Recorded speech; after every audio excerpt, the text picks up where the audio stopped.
Hello, Sunshine. I'm Alexi Lalas, and welcome to the State of the Union podcast, where we look at the beautiful game on and off the field through the lens of red, white, and blue-colored glasses. This episode, we'll be talking MLS Decision Day Roundup, Pulisic, the Pepi train, the U.S. Women's National Team England loss, Elvis, dawn of the League's Cup, Arsenal, Ronaldo, MLS End of the Year awards, and so much more. But first, joining me, as always, my friend, my colleague, my guiding light, David Mosse, a soccer savant and a Fox Soccer researcher and writer extraordinaire. Mosse, how you doing on this Monday, October 10th in the year 2022? I can't believe it's October. It's amazing. I'm doing well, and for those that can see us right now, I do want to point out that I received the same hat as you as a gift. I would have gladly worn it today had you not been wearing yours, but I thought it would be a bit cheesy if we were wearing the same hat. It's not cheesy. I mean, actually, a shout out and a thank you. Look, first off, you send us stuff, free stuff, good chance it's going to make its way on the State of the Union podcast, all right? The good folks over there at Yank Report, at Report Yank on Twitter, if you're following them, and you should follow them. Sam Stokes does a great job, both on Twitter, but more importantly, with his YouTube content that he puts out there. Really, really interesting and in depth in the way that he talks about soccer, and in particular the U.S. men's national team. Anyway, he's got a new apparel company out called Since 76 Apparel, and he was kind enough to send us this. They got some other stuff coming out. It's all very Americana and American-focused, especially relative to the U.S. men's national team and the World Cup, and not just the U.S. men's national team, U.S. women's national team and the World Cup and stuff like that. So, yeah, they sent us a couple of hats here. I'm wearing mine. I don't think it would be a problem if we're both wearing it, but you do you, my friend. So thank you to Sam over there. You watch anything interesting? I am caught up on Andor, which is the Star Wars show on Disney+. I didn't even know you were watching that. Okay. I cannot believe how good it is. I cannot believe how smart it is. Really? Yeah. I mean, the fact that it's a sci-fi show is completely ancillary to the plot. It basically could be any show where a group of oppressed people try to start a rebellion. Good writing's good writing. Yeah, and it's this whole different take on Star Wars where the Empire, they actually humanize these people. They show what their lives are outside of work, them coming home to their families. So the Empire isn't just a bunch of people walking around with British accents and scowls and, you know what I mean? It's such a well-developed show. I can't even believe that I'm watching a Star Wars program and it's this smart. It's done for adults. Is this the first season, second season? What are we looking at here? First season. First season. So this is the start of it. Multiple episodes every week they come out and that kind of stuff? Yeah, they're releasing one a week. I think this first season is 12, and then they've already said there's a second season with 12 on the way. Well, I'll watch it when it's all done. When it's all done and dusted. But I'm glad that it's good. I watched the Elvis movie. You've seen the Elvis movie, the new Elvis biopic with Tom Hanks and the young man that plays Elvis. It was good. It was not great. I think it suffers because it tries to be something at times that either it isn't or it can't be. You know when the Queen biography came out with Freddie Mercury and stuff like that, it was a much more kind of true to bio documentary style type of thing. Or biodoc, whatever you want to call it, as opposed to the Elton John that was much more fanciful and full of romance and music and stuff like that. This one tried to be both of those things, and so it took me out of it.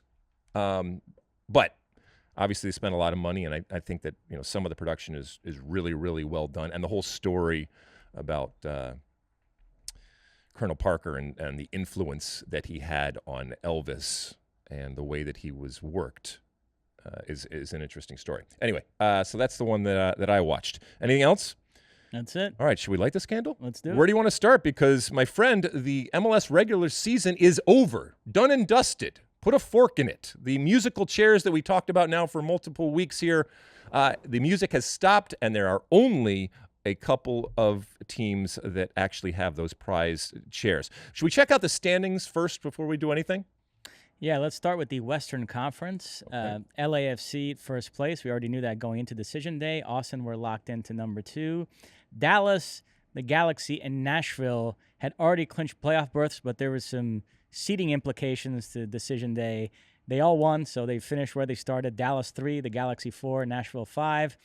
And then Minnesota and RSL snatched the last 2 playoff berths. We're going to go through the games in a minute and tell you how. But so that's how it shook out. So in terms of playoff matchups, LAFC get a bye. Austin will host RSL. Dallas will host Minnesota. And the Galaxy will host Nashville. The winner of that Galaxy-Nashville game faces LAFC in the second round, so we could have an El Tráfico in the playoffs this season. Okay, let's go to the East now and check that out, just so we have some context and understanding when we start talking about all of these games. Philadelphia finished atop the East. That was still in doubt going into Decision Day, so we'll go over that in a minute. Montreal, number 2. NYCFC and the Red Bulls both won, so they secured home first-round games. NYCFC 3 and the Red Bulls 4. Cincinnati made the playoffs, ended up 5th. Inter Miami 6th. Orlando also snatched the berth on Decision Day. They end up in 7th. That means Philly has a bye. Montreal hosts Orlando. NYCFC hosts Inter Miami. And the Red Bulls host Cincinnati. All right, before we get into talking about the games specifically, as I've said time and time again, Major League Soccer, as we know, does not have promotion relegation, okay? What separates the good from the bad, what separates the success from failure is the playoff line. And yes, not making the playoffs does not have the drastic ramifications that exist in a relegation. It is still the line of demarcation. And so, for the record, Columbus, failure. Charlotte, I know it's harsh because it's your first year, failure. New England, failure. Atlanta, failure. Chicago, failure. Toronto, failure. DC, failure. Portland, failure. Vancouver, failure. Colorado, failure. Seattle, failure. Kansas City, failure. Houston, failure. And San Jose, failure. Everybody else was successful, and certainly there is a potential now for more success when we go on. And if you didn't make the playoffs in a league where 50% of the teams make the playoffs, in a league that bends over backwards to make you competitive and to manufacture parity, you're damn right it's a failure. And you should feel shame. All right, Mosse. And bear in mind, the playoffs don't matter because LAFC have already won. That's true. I forgot. I thought we were going to get Matt Doyle on to debate you on this. Maybe a different week. But let's go through the Decision Day games beginning in the West. We had a showdown for a playoff spot. RSL hosting Portland. RSL needed a win. Portland only needed a draw. RSL prevailed 3-1. Savarino, Rubin, and Davis with the goals. Asprilla scored for Portland. RSL are in. Portland, last year's Western Conference champions, are out.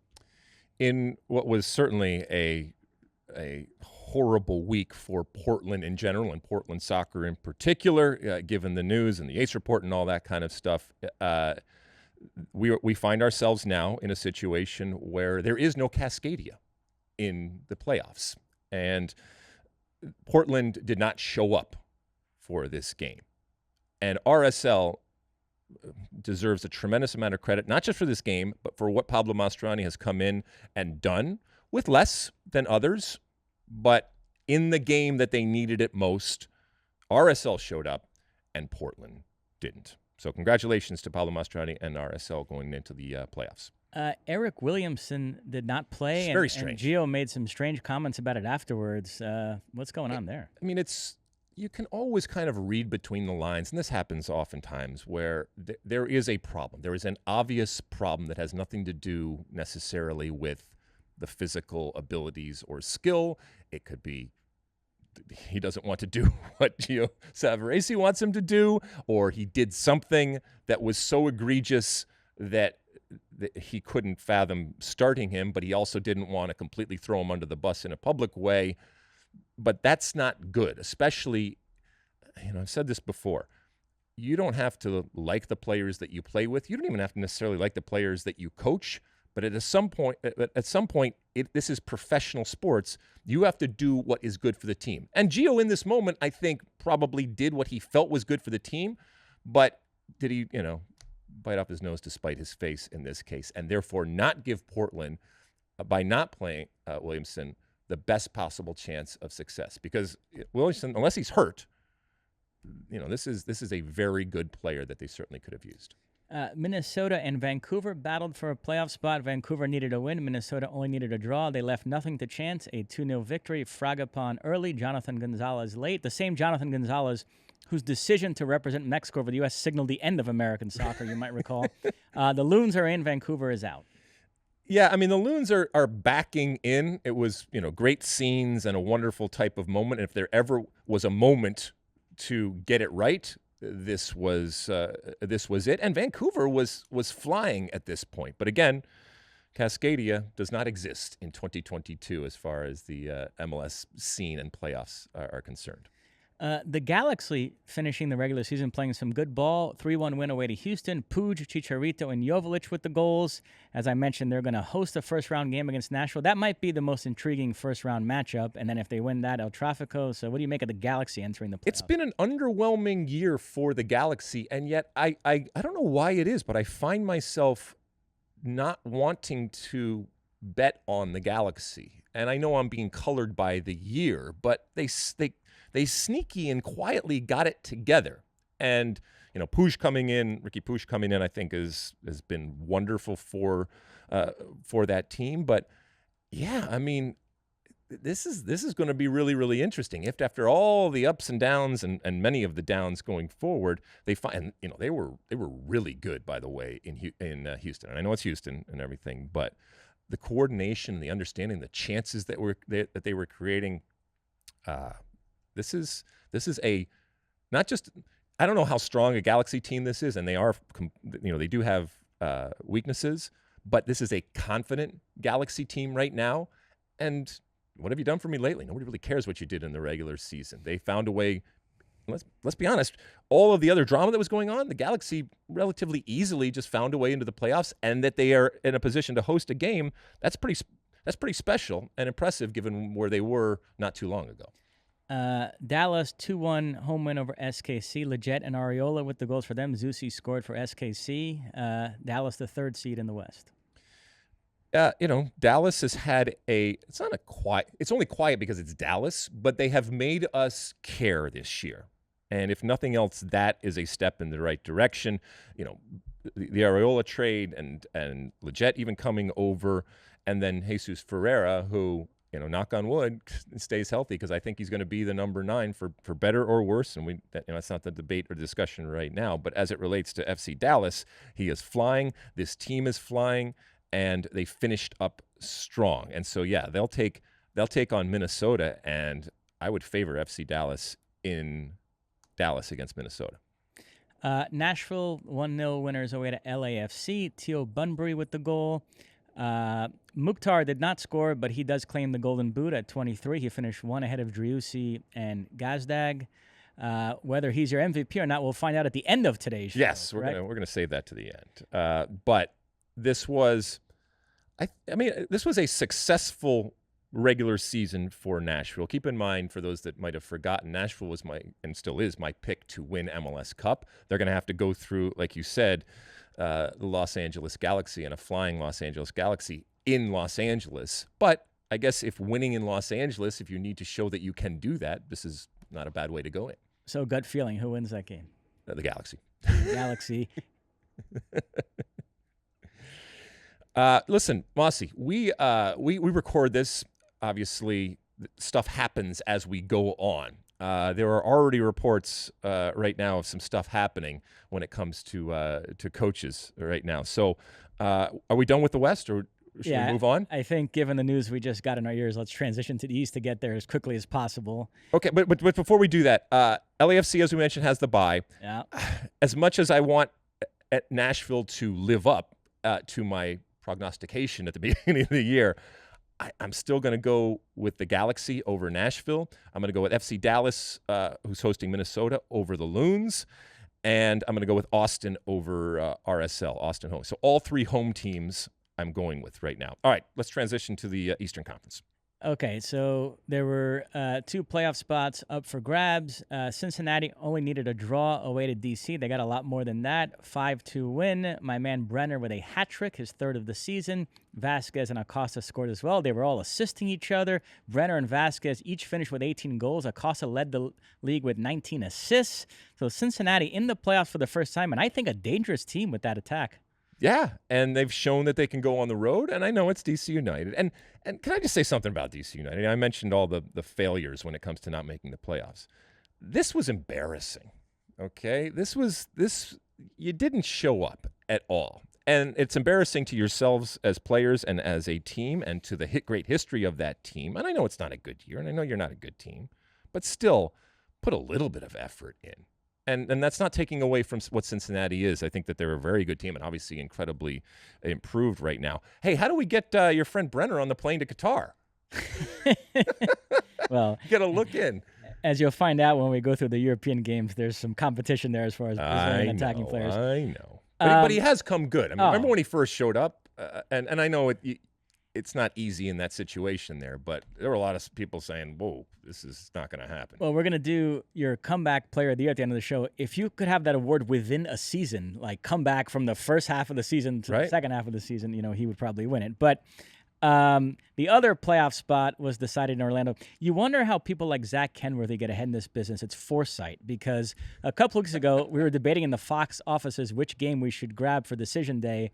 And he had his eye on Orlando Columbus, and that ended up being the game on Decision Day, especially because Cincinnati jumped all over DC early, so we knew Orlando needed a win. That other avenue for them had been closed. They were down 1-0, Etienne with the goal for the Crew, but we knew the Crew had this penchant for blowing leads, conceding late goals. Sure enough, Junior Urso equalizes early in the second half, and then Orlando awarded a penalty late. I had no issue with that decision. Benji Michel with an acrobatic finish. Dejanek blocks it with his arm. That should have been a penalty. They reviewed it. They gave it correctly.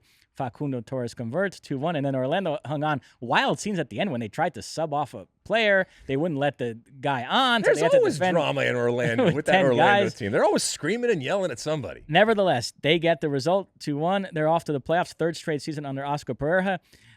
Columbus misses out for the second straight campaign after winning MLS Cup in 2020, and there are reports that Caleb Porter is out in Columbus. Okay, so they're going to have to pay him off. Is it a surprise that is happening? And again, it's not confirmed, but it's being reported, as I mentioned and teased. There is stuff that is happening in real time while we are recording this, and we want to make sure that we get it in there. So it's not official by any stretch of the imagination yet, but those reports are out there, and that should come as no surprise, given the problems that this team has had over the last couple of years, and some of them that you mentioned.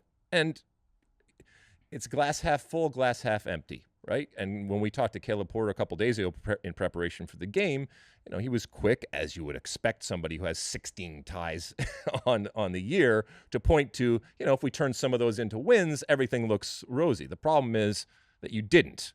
And that's, I think if this is true in terms of them making a change in Columbus, it's because it's gotten stale and the results were just not there. And there's much bigger expectations. And as far as, we just talked about Cincinnati. When it comes to Ohio, hell is real if you're from Columbus right now relative to the MLS team. It's 17 goals conceded in the last 15 minutes of matches for Columbus this season, which is remarkable. Remember, the game before, midweek against Charlotte, they had a 2-0 lead and ended up just 2-2 there. They conceded a equalizer in stoppage time, so they really have to be kicking themselves. And that's a team that, had they gotten in, I think would have been very dangerous with Zelarayan and Cucho Hernandez. This is a big fail for them. I think they have too much talent to be watching the playoffs. That's the other thing right now. If it has gotten stale, and if the reporting is true, and by the way, Paul Tenorio and Sam Stagel are both reporting that Caleb Porter is out as head coach of the Columbus Crew, and they're expecting an announcement later today. Again, we're recording this on Monday, so by the time you're listening to this, it might the news may have broken. And it's not necessarily a surprise. They have higher expectations when it comes to this. And it goes back to what I talked about. There are repercussions. There are ramifications from failure and not making the playoffs. And can we talk about Oscar Pareja for one second? Third straight season making the playoffs, won U.S. Open Cup. We know what he did before with Dallas. He's 6th all-time in league wins. He has the most wins of any MLS coach without an MLS Cup title, which is not necessarily a milestone that you want. But nevertheless, boy, that guy does a really good job, huh? He is just a silent assassin, all right? He's very, whenever you get a chance to talk to him, he's very quiet, does not say a lot. To be quite honest, he doesn't give us a lot from a television perspective, but he obviously has the ear of his players. Now, having said all of that, this is not a great Orlando team, and this did not fill me with confidence in the way that they played. And I know they got the result that they needed, but going into the playoffs, this is not a team that I would look to do much damage when it comes to the Eastern playoffs over there. Both NYCFC and the Red Bulls won. NYCFC 2-1 away to Atlanta. Gabriel Pereira and Ebe with the goals, both Brazilian. And then the Red Bulls beat Charlotte 2-0. Both goals by young Elias Manuel, also Brazilian. I didn't plan this, folks, but it was taking over. It was kind of a theme on Decision Day. Brenner with the hat trick, Junior Urso scoring for Orlando, and then the goals I just mentioned. So NYCFC finish as the 3rd seed. The Red Bulls finish as the 4th. Both their first round playoff games will be at Red Bull Arena. NYCFC, of course, can't use Yankee Stadium. They could have used Citi Field. Whoa, look at you. My little shot at Mets fans. That's now available. But thoughts on those? Didn't you say last week you couldn't fathom a situation where NYCFC would be hosting their MLS playoff game in their major rival stadium? No. What I said was MLS said they were going to host their game at Red Bull Arena unless they were facing the Red Bulls. I know that NYCFC stadium situation has led to some farcical situations in recent years, but that was a bridge too far for MLS. For them to have played a home playoff game at the stadium of the team they were facing would have been too much. But it's a moot point because that's not the matchup in the first round, so they can play at Red Bull. Where would they play, though? If they had played the Red Bulls and NYCFC was the home team? There was some chatter about what's the stadium in Hartford that Rob Stone loves? Rentschler, yeah. That might have been the backup option there. Okay. But now it's okay. But it's okay since they're not. Oh yeah, because they're facing Inter Miami. All right. So you mentioned Philadelphia. Congratulations, by the way. Yeah. The other bit of intrigue in the East was who would get the 1 seed. Philadelphia had a 2-point lead on Montreal going into Decision Day. Montreal had more wins, so a victory for them and Philly dropping points would have given Montreal the top spot. Montreal held up their part of the bargain, 3-1 win away to Inter Miami. Mihailovic, Kai Kamara among the goal scorers there. But Philadelphia took care of Toronto 4-0. MVP candidate Daniel Gazdag with a hat trick. So Philly get the 1 seed. Our colleague Mo Edu thinks they got their mojo back, and they're locked and loaded for the playoffs. Well, they are locked and loaded for the playoffs. And, there was a little bit of a lull there at the end, and certainly with the Charlotte result and everything. But they're the best team.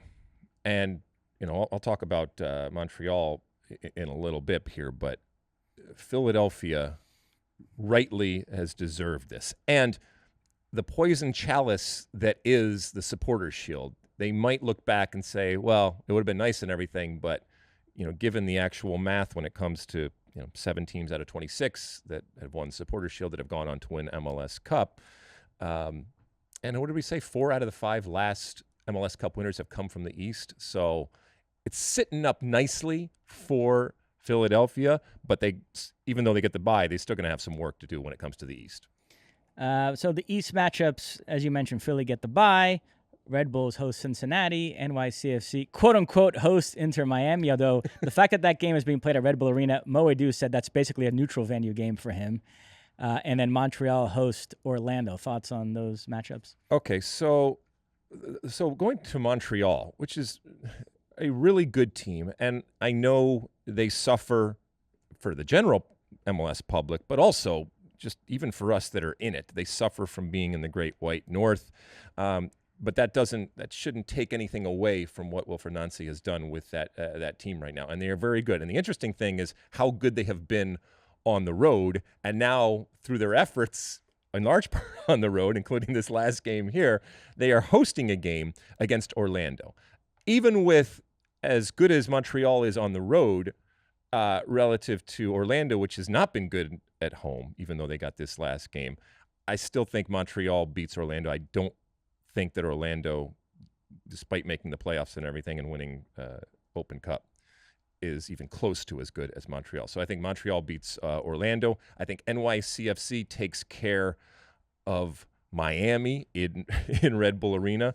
The one thing and the one away team that I will pick is Cincinnati going into Red Bull Arena and beating the Red Bulls. All right. What do you got? I agree. Montreal, NYCFC, and Cincinnati would be my winners in the East. All right. Yep. All right, cool.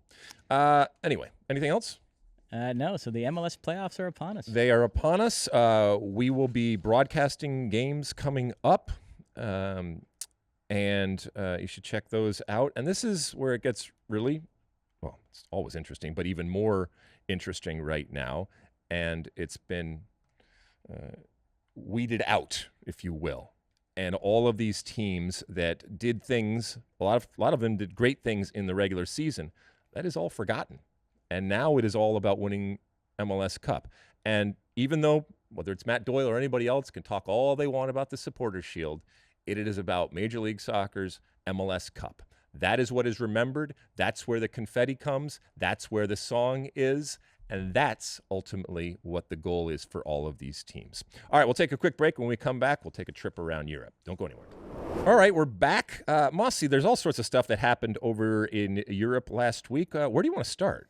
We're going to begin by hearkening back to Friday's England-USA women's friendly. I'm very glad Sean Sullivan included this in the rundown. We have to talk about your behavior that day. England 2-1 victory. Lauren Hemp and Georgia Stanway with the goals. Sophia Smith scored for the U.S.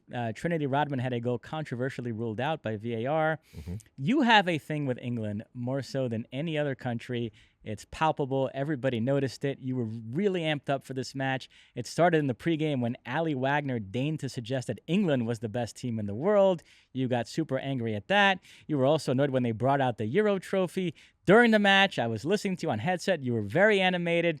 And that disallowed goal drove you crazy. You're a guy that usually defends VAR decisions. That went out the window with that decision. And then after the final whistle, we go back to the studio. It's you, Rob Stone, Carly Lloyd. You made no attempt to be an analyst there. You were just a petulant fan. You told England, congratulations on your little regional trophy and on winning this match only because of a ridiculous VAR decision, and we'll see you next summer. What say you? Well, first off, I'm glad that I was there to provide the entertainment for you. So a couple of things. One, I still disagree with Ali when it comes to, and it's very close. And this is actually a good thing. It's a good thing for the U.S. And not just that England is there, but that they beat the U.S. We've talked before about how before both of these last cycles, and the U.S. has gone on and won a World Cup, they have gotten their nose punched. And so maybe this is it. Maybe this is that reminder, that lesson that they seem to need before a World Cup. And they got it from somebody that is going to be hanging around for the foreseeable future and certainly next summer. And that is a good thing. So the money and the resources spent to make this team better has not only made England better, but is making women's soccer, and in particular, this rivalry now that we have with England, that much better for the U.S. women's national team. And I think you can go both ways. I think you can debate right now. Ali's case was in this moment, and maybe the way she views the U.S. women's national team right now, it's much more of still a work in progress under Vlatko Andonovski. And I can understand that, but I still disagree. And ultimately, it will only matter next year. This was a friendly game. I did not think that bringing out your European champion trophy was necessary, and I thought it was dumb, and I thought it was ridiculous, and I said as much out there. And it is a regional trophy relative to the World Cup. Europe, last time I checked, is smaller than the world, and the United States women's national team are the champions of the world, and England are the champions of Europe. So they had their moment. They brought out their trophy. For what reason, I have no idea at all, okay? And then they got their result, their 2-1 result. And ultimately, if they don't get the result next summer, whether it's against the U.S. or anybody else, nobody's going to care. Nobody's going to remember. I was texting with Warren Barton during all this. He was reveling in your behavior. And I have to say, it got me very excited for November 25th. Oh. Well, I mean, you don't want to be greedy when you're a U.S. fan. And beating England twice in 1 year might be a bridge too far. It might have been too much. So in that sense, maybe the women also, they're benevolent, right? They like to prop up others, and in doing so, maybe they gave England another little pep that they need relative. Maybe they're just setting up for next summer. And maybe they said, you know what? We're going to take the hit in the U.S.-England moment that we are in 2022 right now, and we'll let the men in November get the real result. And I will say, on a serious note, and then we'll move on, very impressed with Sophia Smith and Trinity Rodman in this game. You put Mal Pugh back in that equation, and hopefully Katerina Macario. I mean, the U.S. has some young talent up front that's scary. Sophia Smith, I thought, was wonderful up there. Gurma in the back, I thought, was really, really good. I did not think that Megan Rapinoe was good. I didn't think necessarily that Cook was good in the back. So there's still some questions. But, the Becky Sauerbrunn not starting, who knows if that's a harbinger? Who knows whether she is going to be there? All of us as center backs, and certainly ones that were never fleet of foot, and I would include Becky in that, it gets to be a problem because you can be the smartest player in the world, and when people talk about, he just uses their brain more. Well, no, that only works so much. At a certain point, you have to have the physical abilities to deal with.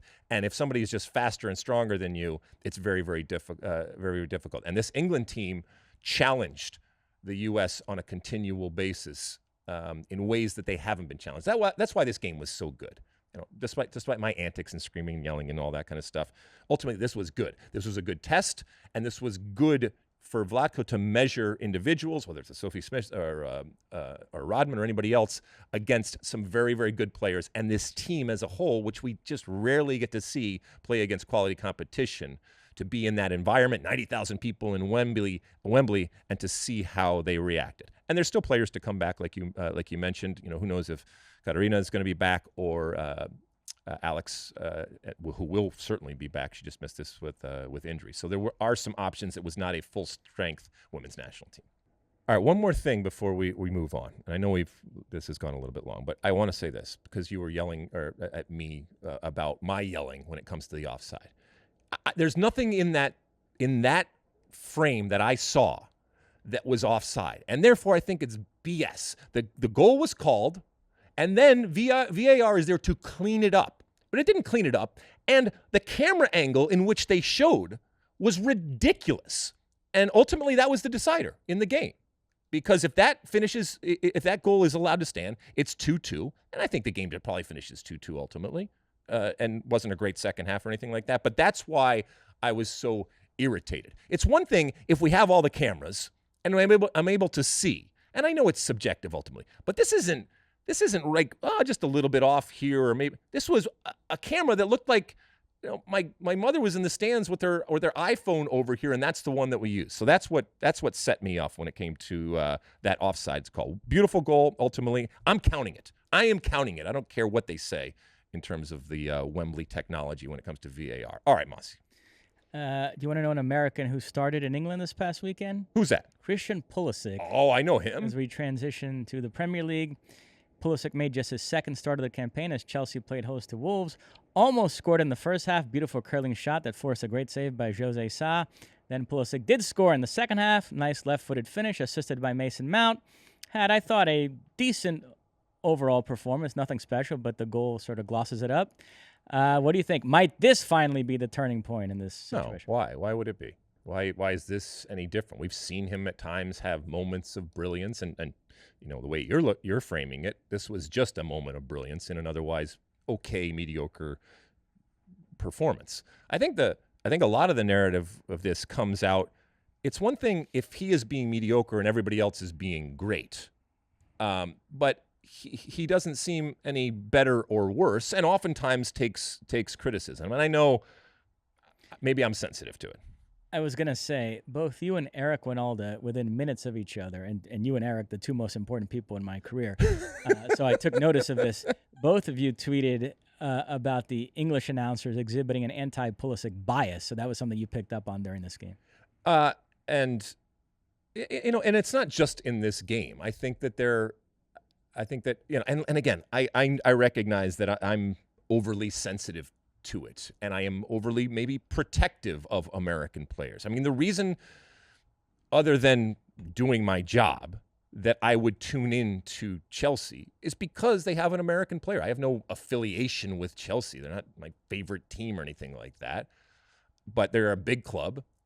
They play interesting soccer, and more importantly, they have an American playing right now. But yeah, I do think that at times he is, and this isn't a woe is me type of situation, but I think at times he is used, if you will, or scapegoated relative to others. There's plenty of criticism to go around when it comes to Chelsea, and it just often seems to land on him. And he's a big boy. He can take it and figure it out. Doesn't need me protecting.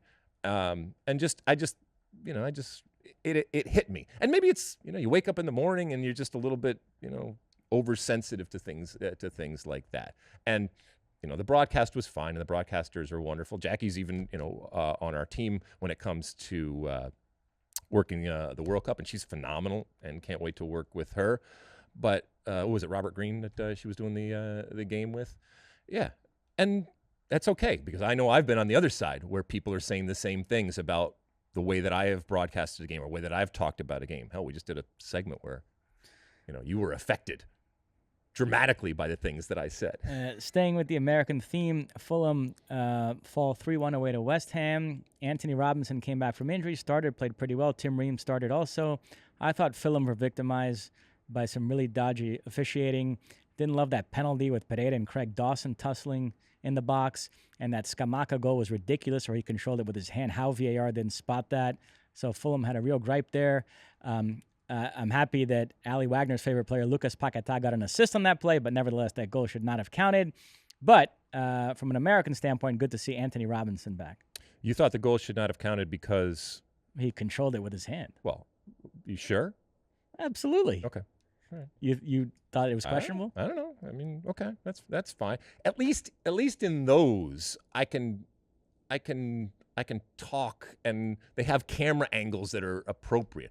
But that there is VAR controversy in England, I guess I shouldn't have been surprised when the women's national team was playing. I shouldn't have been surprised that there was VAR controversy or ineptitude when it comes to VAR when it happens on the shores over there in England. It seems to be just part of the culture there. Let's do Leeds next. Oh, okay. They suffered a 2-1 defeat away to Crystal Palace, but positive on the American front. Both Aronson and Adams played well. Aronson, very involved in the Leeds goal. He had this mazy run, a shot off the post, and then they put in the rebound. Wonderful. So, but lesson learned, if you're Jesse Marsh, don't take an American off the field. As soon as he took Aronson off the field, what happened? Boom, goal. Don't do that. Don't do that. And then the two biggest games in England this weekend occurred on Sunday. First up, Arsenal beat Liverpool 3-2. Just a phenomenal match. Martinelli in the first minute. Nunez equalized. Saka late in the half, set up by Martinelli. Firmino 2-2. And then Saka from the penalty spot. Was that a penalty? You got to keep two things in your head. Arsenal played well. There's such a fun team this season. I think on balance they deserve the 3 points. But you also have to acknowledge that Liverpool have a real gripe with the officiating. First of all, that was definitely a penalty on Gabriel in the first half when Jota crossed it. It hit his arm.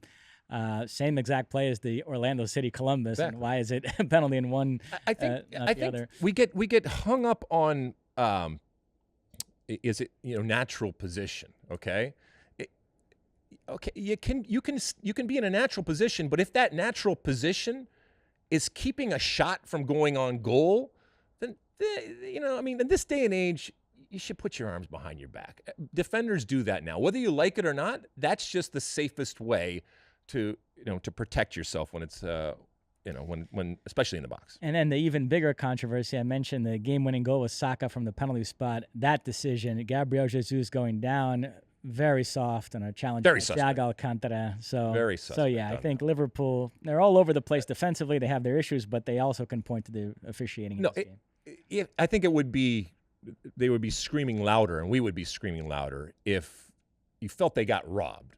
But this is not a great Liverpool team right now, and Klopp would be the first person to admit it. They are 14 points back of Arsenal, 13 points back of City. They host Manchester City next week, and I know it feels hot-takey to proclaim a team out of the title race in mid-October, but if they lose to City next weekend, they are out. I mean, yeah, so. That's not that hot-takey.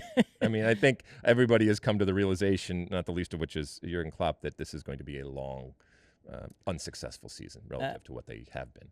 Manchester United, 2-1 winners away to Everton. They went down early.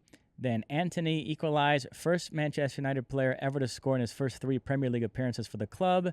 And then Cristiano Ronaldo, who had only come on for an injured Martial, he makes it 2-1, assisted by Casemiro, the 700th club goal of Cristiano's career. So even in this terrible time for him, the guy is still reaching milestones.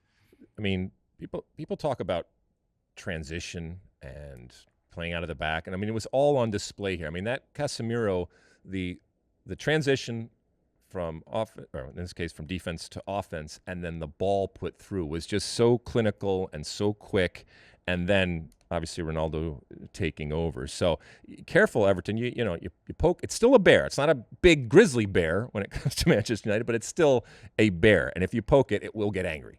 I'm going to connect these two things. Josh Sargent scored again for Norwich against Preston North End, and Ricardo Pepi scored twice for Groningen. He has 4 in the last 3 games. So that's 2 young American strikers producing at club level. Does that make you feel any better about the situation going into Qatar? Well, first off, the players that are potentially going to be the strikers for the U.S. men's national team scoring, in my expert opinion, that is a good thing. The question that we have to answer is the level at which they are now finding success. Is that because that is just where and who they are? And is that good enough for the international level against the likes of England, Wales, and Iran? And I don't know. And as you know, I'm prone to say that form is fallacy. Having said that, are they different players? Is Pepi a different player than he was? I don't think so, but he's scoring goals, and therefore he's now a better player.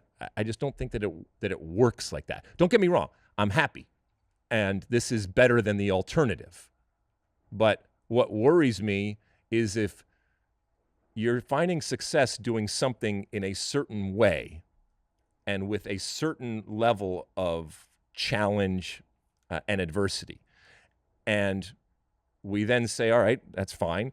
But then when you get put into a World Cup situation, the challenge becomes different, and the level of adversity either it becomes different or just in many cases is just raised, and you're not able to conjure it up. So it's good. It's good that Pepi's scoring, and I'm glad that this experience and experiment, if you will, to get him to a place where he's playing number 1 and he's able to score is paying off, as it is with Josh Sargent. So that's it for England with a little pit stop in the Netherlands. We'll go to Germany next, where their Klassiker lived up to the billing. Finally.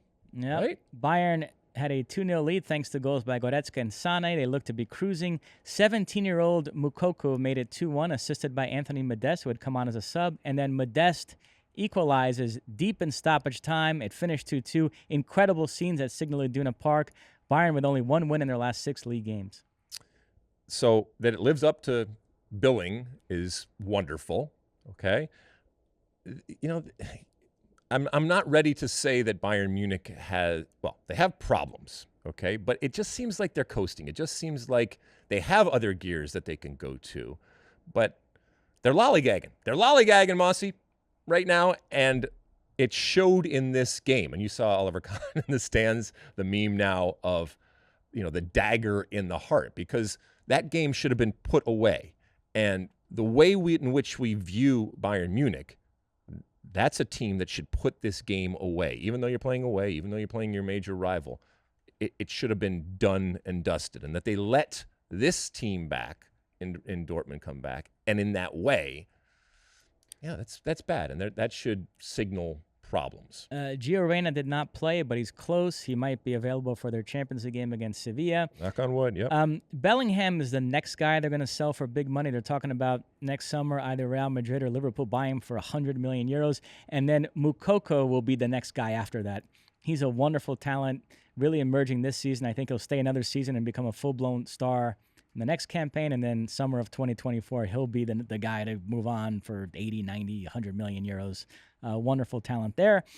The big game in Serie A this weekend, AC Milan beat Juventus 2-0 at the San Siro. Tomori late in the first half, and then Brahim Diaz with a sensational goal in the second half.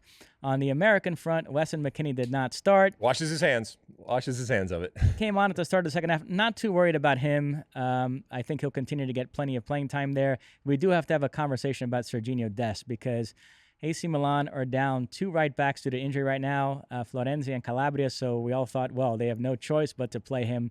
But apparently he was so bad against Chelsea at Stamford Bridge that Stefano Pioli did not trust him. Who was good? Who was good? He took a center back, Kalulu, moved him to right back. Kalulu played very well. Milan fans were praising his performance afterwards, so I think it might stay that way for the foreseeable future. So even on a team that has no other right backs available, I think Sergiño Dest might have a tough time getting on the field. Just reading the comments, the way AC Milan fans talk about him, he's a guy whose stock is really going down right now. I mean, we say it all the time. He is he's a strange dude, okay, in a good way, and he's eccentric as a person, and he's eccentric as a player, and that doesn't fly. Well, it can fly. It's like the Bull Durham with on your shower shoes, whatever. It's great as long as you are performing, and if you're not buying into what's going on, and I'm not saying he has or hasn't, but yeah, this is a problem for him. I mean, the move was designed to get him to a place where he had a better chance of playing. Juve 10 points back of leaders Napoli, who continue to roll. They won 4-1 against Cremonese, and Juve 7 points back of fourth place AC Milan, so they're even digging a hole for top 4. So they got to get going there. And then just to end the segment, we had some big games in Europe this weekend. We've talked about Arsenal, Liverpool, Dortmund, Bayern, Milan, Juventus. Some great games to look forward to next weekend, including Clásico, Real Madrid against Barcelona. They're level on points atop La Liga. Both have 7 wins and 1 draw. They both had labored 1-0 victories this past weekend. Real Madrid away to Getafe, Militão with the only goal. Barcelona home to Celta Vigo, Pedri with the only goal. And now they will collide at the Bernabeu next week. That's something we'll preview on our second podcast of the week. Also, big game in France to look forward to next weekend. PSG will host Marseille in Le Classique. They're just separated by 3 points. Messi's fitness suddenly an issue. He missed this past weekend's game. PSG held to a 0-0 draw away to Reims. And Messi has already been ruled out for the Champions League game against Benfica, so they'll hope to get him back for Marseille. So, again, we'll also preview that game later in the week. So Messi down, Ronaldo up. You see how it changes? In the week. By the way, congratulations to Ronaldo. 700 goals. That's not too shabby, huh? And he took it well. We'll see if this changes his fortunes going on, because it has not been a great year for Cristiano. All right, anything else, Mosse? That is it. All right, we'll take another quick break. And when we come back, it's time for Ask Alexi. Don't go anywhere. All right, we're back, and it's time for Ask Alexi, that portion of the show where you send in your questions, your comments, your concerns on all the different platforms that we have out there. You use that hashtag Ask Alexi, and keep in mind that our social media platforms and our handle is SOTU with Alexi, and use that hashtag Ask Alexi, or, as a lot of people are doing, and we're getting bombarded in a good way with calls, people calling into our State of the Union podcast hotline, which is 657-549-2297, 657-549-2297. Mosse, what do we have this week? First up, a voicemail. Hey, this is Miguel from Los Angeles. I love your pod. So my question is, my team, Independiente del Valle, won the Sudamericana, but like Mosse said, I was concerned and not happy that the stadium was halfway full. So I wanted to ask Alexi and Mosse if the U.S. should host Sudamericana finals or Libertadores finals, and that could also be a way of promoting the 2026 World Cup. So let me know what you think, and love the pod. Bye. All right. Well, thank you, Miguel, for your call. I mean, you had mentioned last week about the scenes outside of the stadium and the problems when it comes to getting fans there. So I guess this is a interesting type of suggestion or possibility, but I mean, shouldn't you get your own house in order before you try to export it out? And look, you would not be the first entity out there that have looked to greener pastures and looked at this emerging market in the U.S. and said, hey, there's gold in them there hills. Well, first off, I'm glad somebody understood my Copa Sudamericana recap, because according to Sean Sullivan, I was talking 100 miles an hour when I did that, and he told me I needed to slow down when I'm doing my South American club football recaps. But yeah, congratulations to Independiente del Valle. As we talked about, it's an incredible story. But yeah, I don't like this idea at all. I mean, I'm sorry that this might upset some people, but does everything have to be in the United States? You know, we're awesome. I mean, what are you talking about? And I'm being facetious. No, I'm not being facetious. I understand I understand there's a business side of it, but they're talking about the Club World Cup being here. I've even heard suggestions about the UEFA Champions League final being here. They're talking now about an MLS team taking part in the UEFA Super Cup just to find some contrived reason to have that here. This guy wants a Libertadores and Sudamericana finals here. I mean, it's a bit much. I'm in favor of CONMEBOL and CONCACAF merging and the Centenario becoming the norm in lieu of a Copa America or Gold Cup, just having a tournament of the Americas every year, which is the big tournament in this region of the world. But again, anytime we talk about that, it's always assumed that it would be in the United States. Like, that's the whole reason to do it. And I think that undercuts some of the benefit for the U.S. national team. You played in a Copa America in Uruguay. That was a great experience for you. I think this generation of players could benefit from that. But no, if we're ever going to do that whole combined CONMEBOL CONCACAF thing, of course it has to be in the United States. So it is a little bit much, this idea that everything has to end up being in the United States. But you're saying that, of course, it has to be in the United States.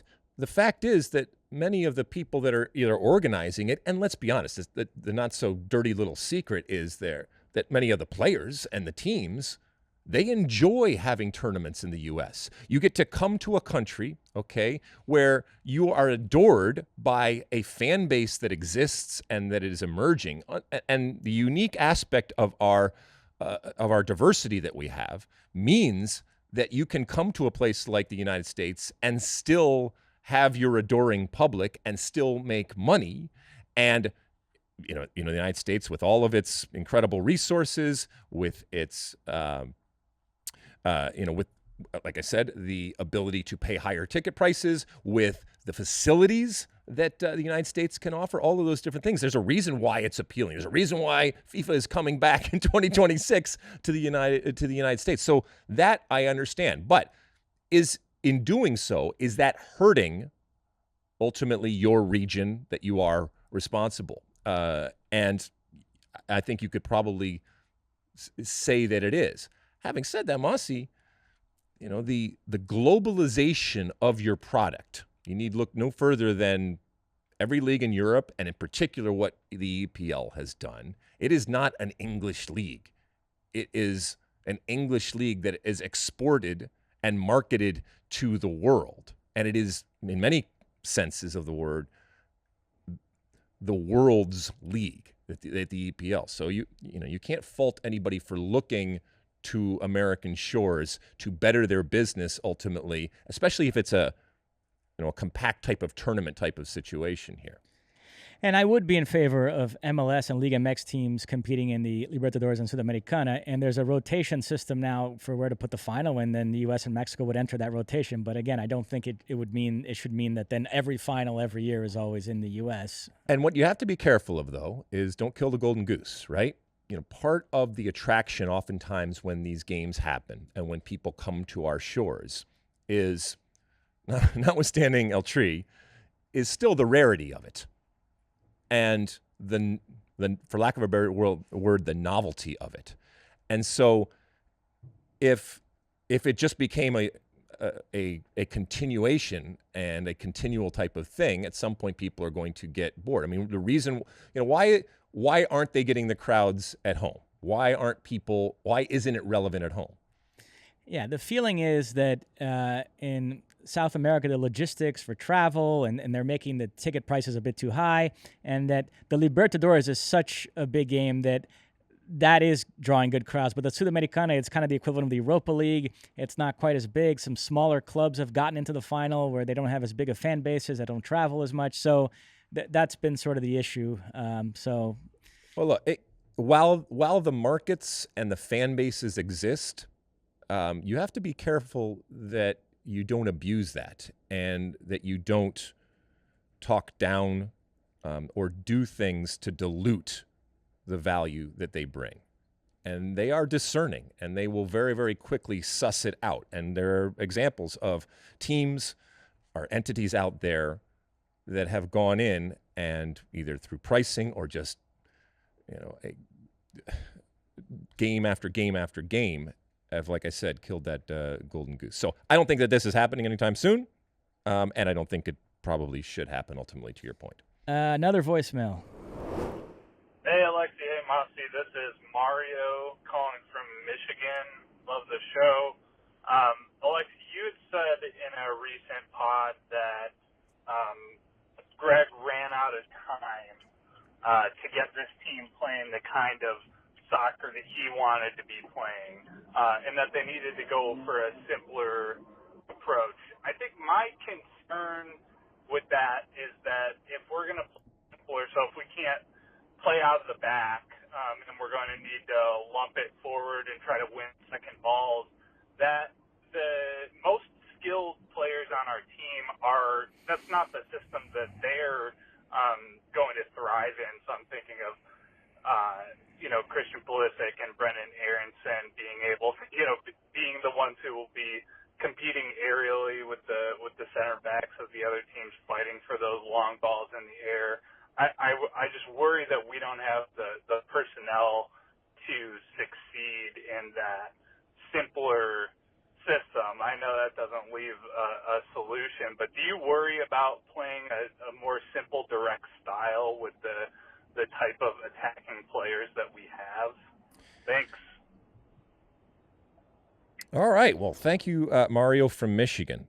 So what I hear Mario saying is that he's concerned we don't have the players to play a simpler style, and yet he and many others, and I've certainly made this case at different times, we also don't have the players to play a more, for lack of a better word, progressive type of style. I think my point is that there comes a point when you have taken it as far as you can. That doesn't mean that in that moment, because you haven't gotten to where you initially thought you were going to be, that you go all the way back to the beginning. It's just a recognition that if you continue to go forward, it could possibly be to the detriment of the way that you are playing, as opposed to doing what you have done to get to wherever you are, but also taking into account that you can do. And, he mentioned long balls, and it's not a pejorative, okay? And I'm not by any stretch of the imagination suggesting that this national team, this particular national team, that I do think has advanced and progressed and evolved, should go back and every single time that, if it's Matt Turner in goal, he gets the ball, that everybody goes up the field and you just kick it as far as they possibly can and hope for the best when it comes to that. I'm just saying that at times when I see this team thinking and the wheels spinning, they are thinking, this is what Greg wants us to do in this moment. And it's risky. It's risky in general, but it's also risky when you don't have the players that have done it long enough or are of the talent enough to be able to do it on a consistent basis, to not get dinged. And so, look, Mario, I think that the way that this team ultimately shows up in Qatar, win or lose, I think ultimately is going to be a hybrid where you have evolved and this team does play out of the back at different times, but more importantly, something that we haven't seen, and we didn't see in this last window, but we have seen in the past. They also, at a certain point, become pragmatic and recognize that what is needed for that moment is not this romantic, progressive type of risk. But what is needed in that moment is to get the result or get the deed done. And sometimes it has to be done, quote unquote, ugly. And if that is regressive, that's fine. But I think that is still in their bag of tricks. And I don't necessarily see it as an abandonment or a betrayal, ultimately, of the principles. I just think that it's Greg Berhalter has grown. This team has grown. And while he would like them to be in a more advanced position, the reality is that, with a month to go here, that's not going to change. And so it would be to their detriment to try to play as if they are 4 years down the line. Who knows? 2026, it might be different. But right now, this is as good as it gets. One more voicemail to go. Hey guys, it's Alejandro from Las Vegas. Just want to say hi and I love the show. I wanted to ask you guys a question about the, I think it's called the Leagues Cup. I was reading more about it today, and I was seeing that it's going to comprise about 90% of the Liga MX teams and about 90% of the MLS. My only question to that is how is CONCACAF okay with this? I feel like this really undermines the Champions League. Personally, I'm for it. I think the Leagues Cup is actually a better thought out tournament and a little bit more competitive just because the two leagues that we participating in it. I know Canada is in it as well, but how is CONCACAF okay with this? I would like you guys' take on that. Thank you. All right, so we're not going to get too much into the weeds when it comes to the Leagues Cup, but the 2023 version of Leagues Cup will involve Major League Soccer and Liga MX, and all of the teams are going to participate. The leagues will actually take a break, a month-long break, which is unprecedented, other than when it comes to World Cups, but for this particular partnership. And it's been, over the last couple of years, coming, and it's been done in a very small testing type of way over the last couple of years. But this is the first big tournament. And I think the importance of it is relative to what we talked about, the number of teams that are participating. It's all going to be played in the United States. Again, it goes back to our conversation there about, what makes the most sense, especially because while this is a competitive venture, this is also a business venture. It's all going to be played in the United States, and there are going to be groups, and there's a million different things. And like I said, I'm not going to get into all of the different rules and regulations when it comes to that. But in general, I think this is a good thing. I think that this is actually going to be very successful. We've talked time and time again on the Pod Mosse about the partnership and the continuing partnership with Liga MX and with Mexican soccer, and that Major League Soccer's problem isn't that there aren't soccer fans in the United States, it's not enough MLS fans. And when it comes to the most popular league in the United States, it is Liga MX. And Liga MX teams, as El Tri also, have used the United States as a wonderful and very fruitful type of market, and will continue to do so in this situation. We have seen now the rivalry between these two countries continue to grow, and not just at the international level, but at the club level. And this is not going away. As a matter of fact, I only think it's going to get bigger and bigger as we go on. I love a tournament, Mosse, as you know, and that tournament type of situation, and ultimately having somebody standing there with a trophy and what it means to the team that's doing it, but what it means to the league, and ultimately to, in this case, the country. That's what they're trying to foster with these things. I think it's going to be a good thing for both of these leagues, for both of these countries, and for the entity in of itself. I think that CONCACAF also recognizes that while it does have the potential to step on other things that they are doing, these two trains have left the station relative to other CONCACAF leagues out there. And if you can't beat them, join them, or at least get on board and be supportive of what this possibly can be for the nation. I don't know how much it lifts all boats, but ultimately Liga MX and MLS's responsibility is to make their entities better. And they see this partnership as doing that. Mosse, any Leagues Cup thoughts? Well, I think to even it out, the Leagues Cup final should be in South America. Yeah, let's go tap into that market down there. All right. Well, listen, thank you, everybody, for sending in your questions. Again, use that hashtag #AskAlexi, or in this case, we just had so many questions on the State of the Union podcast hotline that we decided to go with all of your voices. And it's cool. It's cool to hear you talk and talk about the show, but also to hear your voice. And it's a little bit different of a dynamic, and we really appreciate it and love the fact that so many people are calling. Again, 657-549-2297, or as always, you can send us in on the social media platforms out there. SOTU with Alexi. All right, it's the end of our show, and so we're going to take a quick break. When we come back, I will give you my one for the road. Don't go anywhere.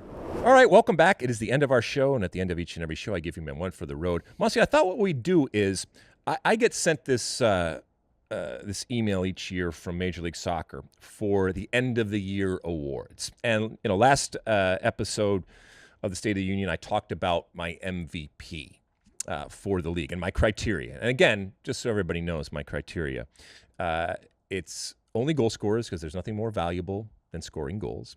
It's not how many goals you score; it's how many different games you score in. You have to make the playoffs, and because 50% of the teams make the playoffs, and penalties do not count, as a matter of fact. I think that they should be a separate comment. That's when it comes to the MVP of Major League Soccer. Would you like to go through this with me then, Mosse? By the way, when I put all of that into my calculator, and my good friend Paul Carr actually does it for me, it spits out the numbers. And so it is my absolute pleasure to announce to you that I will be voting for FC Cincinnati's Brandon Vasquez. He actually pipped Driussi right in the last weekend, last games. Both of them sit on 15, and my tiebreaker is assists, and Mr. Vasquez has 8 assists as opposed to Driussi has 7 assists. The final tally, if you want, was Driussi and Vasquez tied at 15, Arango at 14, Chicharito and Gazdag at 13, and our friend Hani Mukhtar, who a lot of people are tipping as the MVP, coming in at 11. So I am voting for my MVP as Brandon Vasquez. What do you think about that, Mosse? Would you have a different one if you were voting here? I would have Mukhtar. You would have Mukhtar. All right. Let's just go down the line because there's a couple here. Goalkeeper of the year.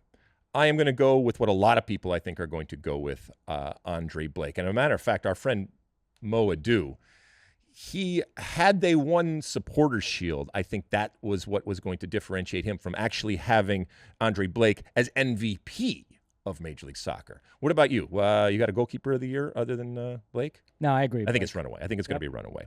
Defender of the year is interesting. A lot of different defenders out there. I am going to go, again, Philadelphia Union's Kai Wagner over there. I mean, the amount of points that he tallied from that left-backish type of position right there is truly amazing in terms of the offensive output that he had. No issue with that? No Wagner? issue with that. No. Newcomer of the year, this is always interesting, and is defined as a player who made his MLS debut in 2022. While there wasn't a whole lot to write home about when it comes to New England Revolution, I think I'm going to go with another goalkeeper, Jordi Petrovic. I think he is that good. I'm not sure he's long for the New England Revolution or for this league ultimately, but he came in, and in a down year for the New England Revolution, he was not just the lone bright spot, but so bright that I think I'm going to go with newcomer of the year for him. What about you? I'm going to go with Gareth Bale. No, I'm just kidding. I mean, you got Ricky Puig out there. Had he been there the whole season, I might go with him. He's had a transformative impact on the Galaxy. Thiago Almada, that's a close one for me. He was really, really good. I think that he is actually going to come good from a business perspective for them too. Maybe this is recency bias because we just did their game this past weekend, but Facundo Torres, could you make a case? He played well, got a pretty average Orlando team into the playoffs. Yep, you can definitely do Facundo Torres. There's a whole list that they have here. None of them jump out. Guys like Cucho Hernandez, William Agada, very good, but again, just half a season, so... Yeah, my own thing isn't necessarily okay. So yeah, that's who I'm going with is Petrovic over there. But there's a lot of possibilities out there, and you can make up your own. Young Player of the Year. Okay, a young player who is aged 22 or younger during the calendar year is eligible for the award. I'm going to go with Cifuentes from LAFC. What do you think about that one? Yeah, no problem with that. You're okay with that? What's the age criteria again? 22 years old at younger or during the calendar year. So, you got your Jesus Ferreira, right? I mean, so that could certainly be good. I look at it also in terms of value, and who knows? Look, at Jesus scores a couple goals, his value will be increased by a lot when it comes to that. So Brenner, I think technically qualifies. Born January of 2000, so he was 22 throughout this entire campaign. Yes, he does. He's on the list here, Brenner here, so you can go with Brenner. You going to go with that?